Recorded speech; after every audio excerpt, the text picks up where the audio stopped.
We're now going to shoot one model, one light on set. Can I take it for a second? Are you good? Or do you want me to do it on set? Probably just do it on set. Okay, Yeah. cool. Okay, so we're just going to get you on set.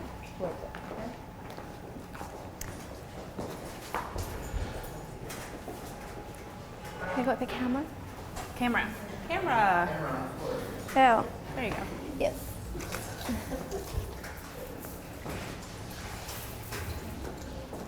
Alexa. What I'm approaching now is, what we went over in the presentation. And same with you guys, if you want to come in a bit closer as well, this is pretty much my setup for most of my shoots. I've got one light with softbox, very low power. It's at 3.0 on the power pack right now. I've got a seamless, and my choice for seamless is usually gray because you can pull a model off that and light it and have a dark background, and you can put a model closer to it and have a lighter background. So it's really versatile. So if you've got a home studio and you're looking for a choice of role, this is an excellent color to use. We're on studio gray today, particular color. Oh, and the color of this is studio gray, if you did want to know that. So when I get a model on set, the first thing I'm going to do is just, checking if everything's coming together. My hair and makeup are on set, making sure that the final touches are put in place. And this is what I said in the seminar, have them, all hands on, making sure everything's coming together, because that's going to save you time in retouching later as well.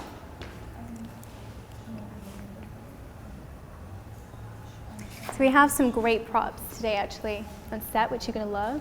Fabulous glasses and milkshakes and all that kind of stuff, yeah. I thought that was really fascinating, hearing about the ingredients that are used in the shake itself, and just so that it's all about what it looks like versus the consistency what of the it liquid, actually is. and yeah, it's fabulous. So I just want to ask actually with you guys, have you ever done a styled shoot before that's with like this kind of concept, or is this kind of new for you? Not my own, but I've worked as Yeah. an assistant. Yeah. they're different things. Yeah, I've helped out with stuff, but I've Yeah. never, taken the reins Okay. and organized everything Yeah. myself. So what we're going to do first is I'm going to shoot for this set, then we're going to bring 2 models in to do 2 model direction, and then I'm going to get you guys to shoot a little bit as well. So you're kind of learning on set too. Laura, do you want to, while they're finishing up, do you want to explain what the general concept of the shoot is that you're looking for? Yeah, of course.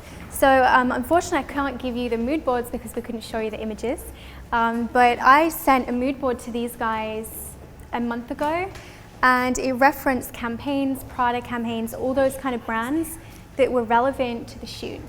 So anything that had that kind of 50s vibe, fun, diner kind of shoot, this is what we're going for. So this is why I cast the model Shelby and Kat, because they have that kind of look that I would go for. They have the far apart eyes, they have something going on in their face, like they have a story. And also they had great portfolios that would work for this as well. They are newer girls, so it's going to be about me, putting the concept across to them, how I'm going to pose them. And at first, whenever I'm shooting, there's a lot of experimentation. When I'm first approaching a shoot, there's always a bit of time where I'm trying to figure out the lighting at first, and that's normal, that's okay on set. Clients expect that as well. Can I see you're on live mode now? Yeah. Is that how you shoot? No, that shouldn't be on there. Actually, I think it's because of the how they tweaked it, yeah. Okay. So 1 minute, guys, you good? Okay, so what I'm going to do is, just because it's better for probably you to see on screen, I'm going to shoot a few, tell you my settings, and then I'm going to go from there, okay?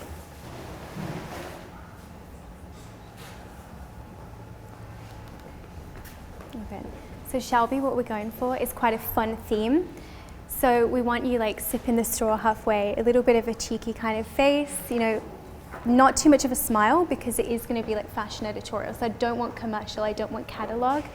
I want a fun theme going on. So if you just put the milkshake up, it's going to test the light. You're good there for now. Okay, just move back a little bit for me, over to the side. That's it, that's great. Back a little bit more for me. That's great. I'm just going to move around. The first bit again, a lot of experimentation about how I'm going with things. Yeah, for our test, her toe line was about here. Okay, so if you could just move back. That's great. And I'm using the 50mm lens because of the versatility. I want the distance between the model, and it's great for doing some portraits too. Is there a third party app? Let's face a little bit towards me here.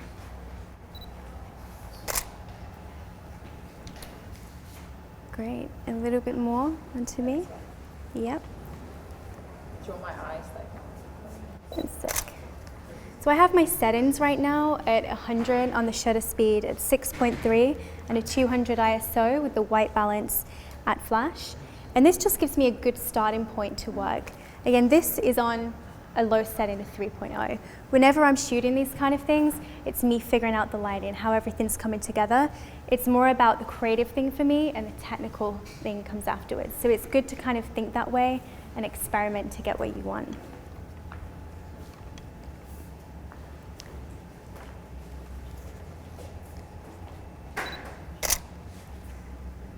Okay, that's looking great. All right, so if you put it up to your face again, I'm just gonna get a close-up shot to here. Your main light is here, so just keep your chin up just slightly. That's great. And just some more emotion in the eyes, like maybe a bit of surprise, that would be great. And again. And maybe just turning towards the side slightly, shoulder in. Yeah. That's fantastic. Yeah, that's really great. I love that. Just arch your back just slightly, pull this bit out, that's it. And then just like that. So I've just adjusted the light to 1/25 because it was a little bit bright for me. But this is starting to look good from the back of my camera from what I can see. I just want to show you guys this. This is a good starting point. You've got the gradient in the background. And if you could probably show that on the screen, I think it's up right now. So you can see all the settings here. It's got that gray background. That's great because that gives me the opportunity to go in and take that to a darker thing if I want, or bring out the lightness in it as well. So this is why I love using that gray background. So you can probably see yourself on that. So that's your mirror. So again, just pull your hip out like that to the side. So you're giving some distance between the clothes. And another thing I'm always looking for is the way the clothes look, what I'm gonna get in. Because this is vintage stuff, it doesn't matter about the designer, but if we were shooting for an editorial, we'd need to see certain labels as well. So I'm just kind of experimenting with the way the clothes are looking in this. But if I was shooting something for a designer, I'd want maybe the necklace to show, or the bracelet, or the way the clothes kind of fit around the waist as well. That's great. Again. It's great when you just lift your head up to the side like that. Yep. Okay, and maybe after 3, so you can, okay, 1, 2, 3. This is looking great. Okay, and then straight onto me.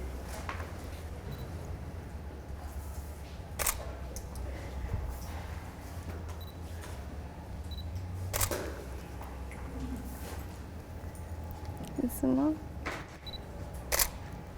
Okay, and again, if you just go to the side, because I think that was really strong here, just stick your hip out that way, like that with the straw. Yeah, that's really nice. I'm just gonna try it from this side as well. Okay, so I just want to talk about this light here. So the softbox coming from the side, it's a really easy light setup and it's just really simple, but I just want to enhance what I've got here. I don't want to overkill with lighting. I'm going to show you guys a little later bringing in something to the background to enhance it, but for now I'm just going to shoot with this so I show you the model direction and how simple it can be. So the reason I have it just slightly off the side is because I want the light to fall down onto the face and create a little bit of shadow on the background as well. I don't want it completely flat on her because it's just going to be a blowout of light. So this just gives it some depth to the picture. And again, this is on a very low setting of 3, and then I'm complementing this with the settings I mentioned earlier. Okay. Are there any questions as I'm going? Yep. Is there like a go-to aperture that you like to use for like your signature images, or? Yeah, I mean when I'm using it in the studio, obviously shutter speed has to be low, 250 because of the sync. So I always have an aperture of around 6.3, 6 up, and that enables me to get the detail. But it's also, still kind of a wide enough aperture that you could still get, some blowout in the background as well. So when I'm outside on location, I'm going for like lower apertures of like 2, 2.8. In the studio, it's the opposite. And when you're outside, do you you said you usually come at the side with the light. Do you do more facing the light outside, when it's more natural? I do a lot of backlighting outside, Okay. or I'll do something in a diffuse area. So I use like, basically outside I've got the clouds as my natural softbox. Sure. So I love shooting diffuse light. Okay. I love shooting where there's backlight coming in and then bringing the detail back in Photoshop. So those are my two kind of specialties outside. And then do you use back of camera to get an idea of exposure, or do you ever use a light meter? I don't use light meters just because I've learned that way. I've learned to just go, okay, this is what I know, and then go from that. I have good starting points to start from. Like if I was outside, my ISO is around 400 to 800 because I like grain and I like light to come in. My aperture is always low and my shutter speed is high. When I'm in the studio, my ISO is always low, my aperture is high, and my shutter speed is low. So it kind of varies depending on like what I'm doing and everything, but for this kind of particular environment, this is kind of what works for this. And then it gives a good kind of canvas to work on later in Photoshop. It gives that softness to the skin. You've got the good gradient with the background going on. So it's just something that you can enhance later, which is going to give you something to work on. One more quick question. No, keep them This coming. is, for like posing, when you're Yeah. directing the models, is that something that you include on, your inspiration boards, your mood boards? Are you Yeah. referencing poses that may have been in, like a 50s style pose? Or are you trying to kind of Yeah. bring in more modern poses with like just juxtapose the two? It's a mix Or- because you can have old with new clothing and it kind of mixes it quite well. When I'm doing mood boards, again, it depends on the client. So for this kind of shoot, I would have put together a group of poses and a group of things that come together. On a shoot I did earlier this week, I had 3 paper mood boards that were just like the poses I wanted. So when we could go through the shoot, we'd be like, okay, so we're doing this one here, this pose here, but we're not copying it, we're not imitating it, it's something, for the models to look at as well. So if I did have a mood board for this shoot, it would be something fun, like a diner shoot. We've got some props a bit later on that are like coloured noodles that the models are going to like playfully feed each other. So props are really great on set because props enable the model to interact. If you stick a pair of glasses on a model, some crazy glasses, they're going to be like a different person. It's like adding a bit of personality as well. So keep the questions coming though. And if there are any questions from the audience too. And can we just get some basic logistics of how you're shooting, where you focus, metering, that sort of thing? Okay. So I'm focusing right now on the eyes. Whenever I shoot, I'm always trying to focus on the point of pictures, whether that's outside, on natural light, I'm focusing in the eyes on the aperture. I manually focus just because that's something I've always done. I don't trust autofocus, and that's probably down to having broken lenses back in the day, but I love manual focus because it gives me that selection about where I want to go. When I am approaching this kind of shoot as well, I'm always moving around. I'm always figuring out where I want to go. I'm not just staying in one place, and I always get the model to try new things as well because that's the best way of approaching this. But the best things come from experimentation, and the planning came with the styling and the concept and everything else as well. Okay, so I'm going to shoot a couple more of you there. Again, could you just go from the side for me?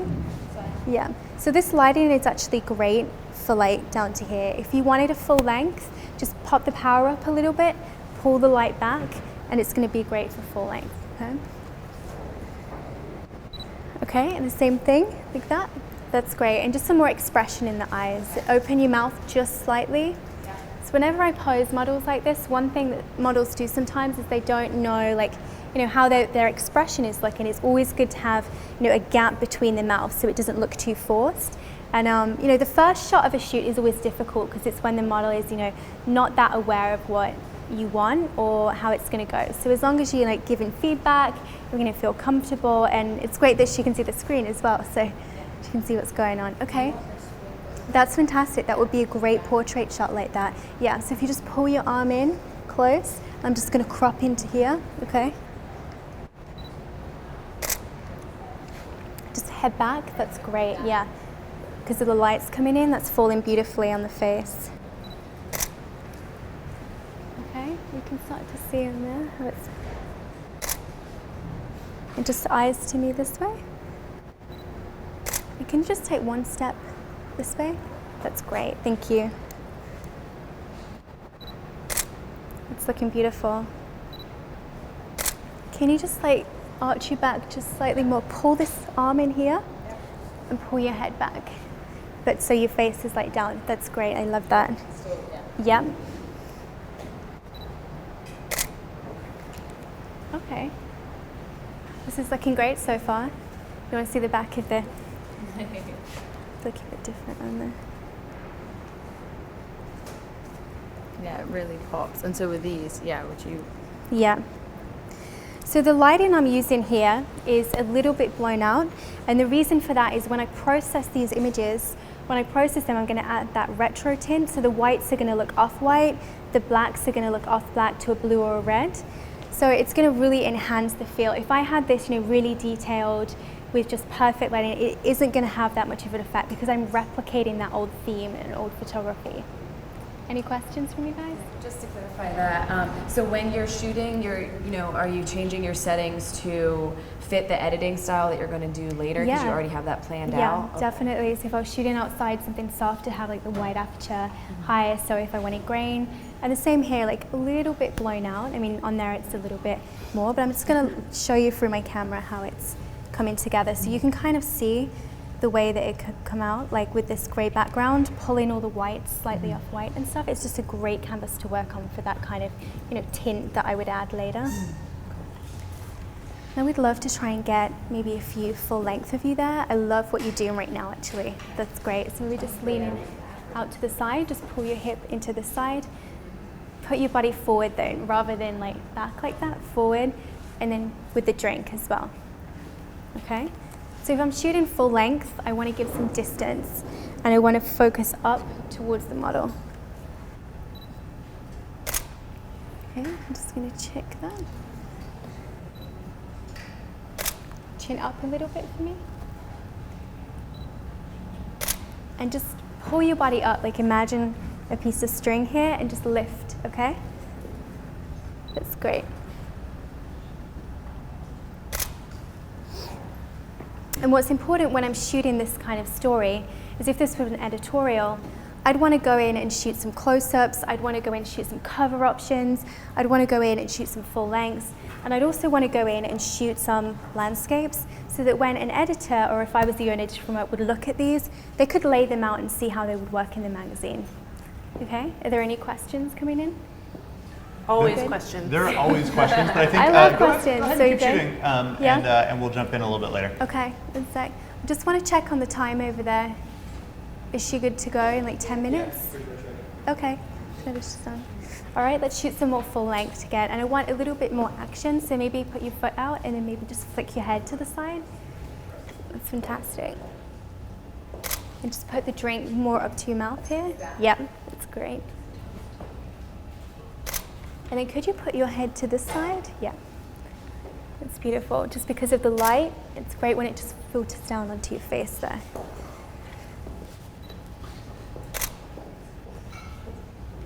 And then could you stand to the side like you were doing earlier, 1 foot in front of the other, 1 foot back? Yep.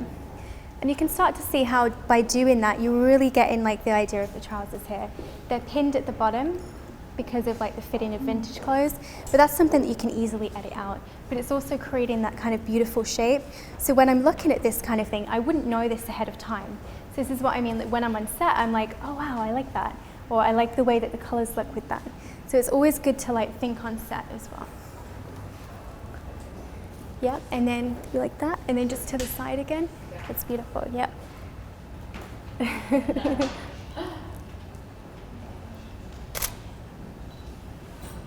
And again. And just have one just looking into the light for me, just as an option. And just hold that. That looks like a beautiful shot for a portrait. And just turn your body a little bit more towards this way. That's it, yep.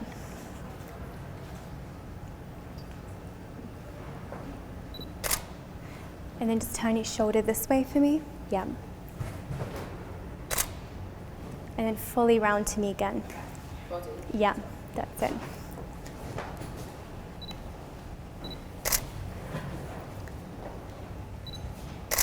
And then just turn this way for me. Beautiful. Okay. Are there any questions as I'm going?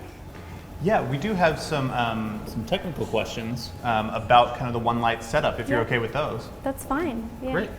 So the black panels on either side, how do those interact I with the totally light? forgot to mention them. Yep, the V-flats are in here to create some shadow. So these are really accessible for anyone. Again, you can get these from a home store, a photography store. So these are at the side. You've got the light coming through on the background. These are bouncing back the shadow. So anything that hits these are going to bounce the shadow. Anything, if these were white, this would reflect light back to her. So you're technically filling in light. So these are a great setup for like a simple studio thing because you can control more of the light without having to have extra lights on set. Great. And from Fashion TV, how often are you using the black boards on your set with this situation versus? Like 50% of the time. It also depends on the studio and what kind of shoot it is as well. Okay, cool. Yeah. Earn Diggity is, and a lot of people are amazed that you're shooting manual focus at 1.2 aperture. Do you have any tricks for how you do that, or just? I think as I get older and my eyes go, it's not going to be a possibility anymore. But it's just experimentation, and I shoot a lot. So it's one thing. When I'm shooting with natural light, I don't have the flash, distract me. I'm like trigger happy because I want to get the focus. So if I have a portrait shot and I'm focusing in, I want to get like 5 shots of the same look, and I tell the model that, so then I can get a shot that's in focus as well. So it's just about. Single shot? Do you do multi-shot? I'm on manual. But for like one shot? Oh, just for one multi-shot? shot. Yeah, Okay, just so one you just- shot. So I shoot a lot, but I don't have it like. Yeah. Just have like one after the other. And then do you have like a method that you do close, half, full, or I you just move around as much as do it? possible. I just give as much option as possible because clients really appreciate that. If I go in and I've only got like a few cover options that are like this close or this close, they're like, okay, where's the full length? And I hate shooting full length. It's not something I enjoy, but I have to give it when I'm doing editorials because they want to see the shoes, they want to see a skirt, they want to see the bottom of the trousers. So it's like good to get those options whenever you're shooting. And when you say you shoot like for a cover, like you leave white space so they can like put their print and everything. Yeah. How do you do that in the studio? Just just waist give yourself up some and space. Just at shoot the top. wider or just shoot so your subject is lower and you have a gap at the top. Okay. I think the best way to do that is just to shoot wider more than you Okay. intend to. You can always crop afterwards. Okay, but there's like you don't get creative with that. Like there's probably not too many options, especially studio. Yeah, How are you gonna? that's it. So Okay. it's just giving the option to the client, whatever they want to see as well. Do any editors ever go through, how they're going to lay out their text like previous to you shooting, or do they just kind of work with what? Usually afterwards, yeah, they usually want to see kind of what happens on the day because they also know that things can change. Like when I did a shoot for the Observer, like we got there and then, ideas changed about where we were going to put models in different environments. And the cover was actually not something I thought they would choose, but I didn't see it myself. And then I saw it with the text and I was like, wow, okay, that looks great. So I was like, sometimes they have a better idea of, how design works and everything as well. So I'm not sure if we did this, but if we could just if we could go over like the size of the softbox and just sort of the lighting setup again, and also what pocket wizard you're using, or talk about the triggers. That'd be awesome. Thank you. So again, I'm just going to talk about the background. I realize I don't go into too much technical detail, but that's because I'm not a technical photographer. But I tend to forget that. So yeah, that's good that you asked me these questions, so it provokes me to do that. So this one light setup, we have a one light here. It's a medium softbox on a bronze color head. On the power pack back there, we've got a setting of 3, which is one of the lowest settings. I want that because I don't want too much light on the model. The V-flats at the side here, they bring shadow to the picture. So the light is going to fall where the softbox is.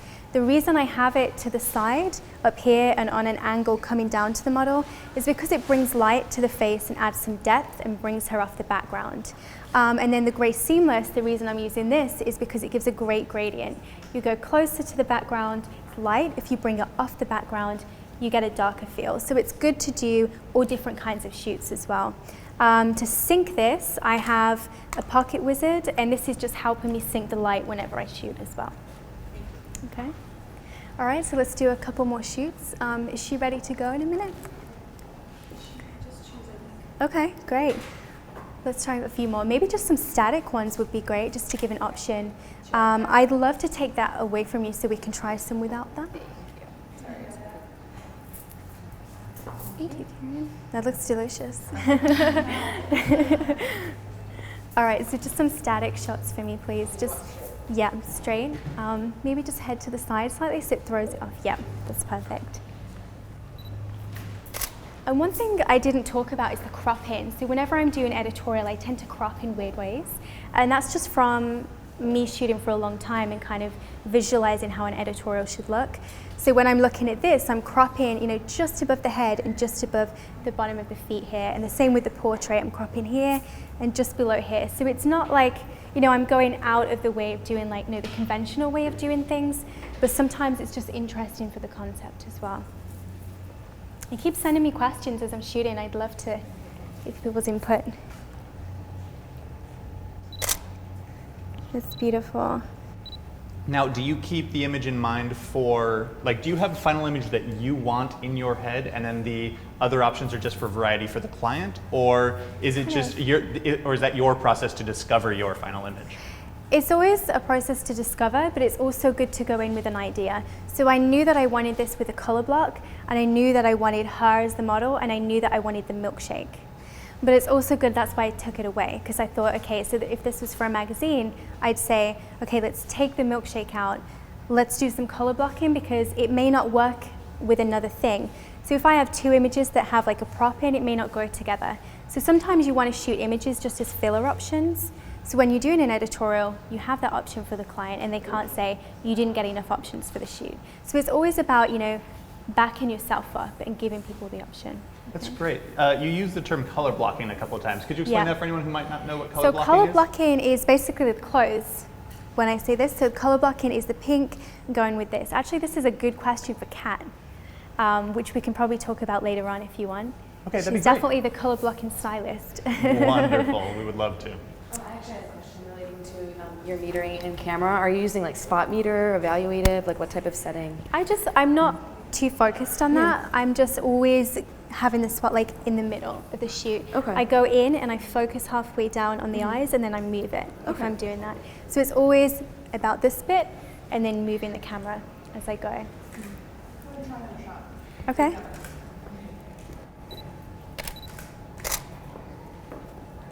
That's beautiful. Okay. Now this is great because she moves quite well. Do you feel comfortable in the outfit? Yeah. Or do you feel it brings something to you? Okay, great. So she moves a lot, but I'm also just suggesting, so it's just subtle changes that will help. Okay, so I'd love to get one. Maybe, can you put your hands in your pockets anywhere? Just to the side? Yeah, that's great. And then flat to me. So, yeah, that's it. So legs apart. That's great. I'm just gonna try a full length with that because that's quite a nice pose. And then could I get your leg right out? Yeah, that's perfect.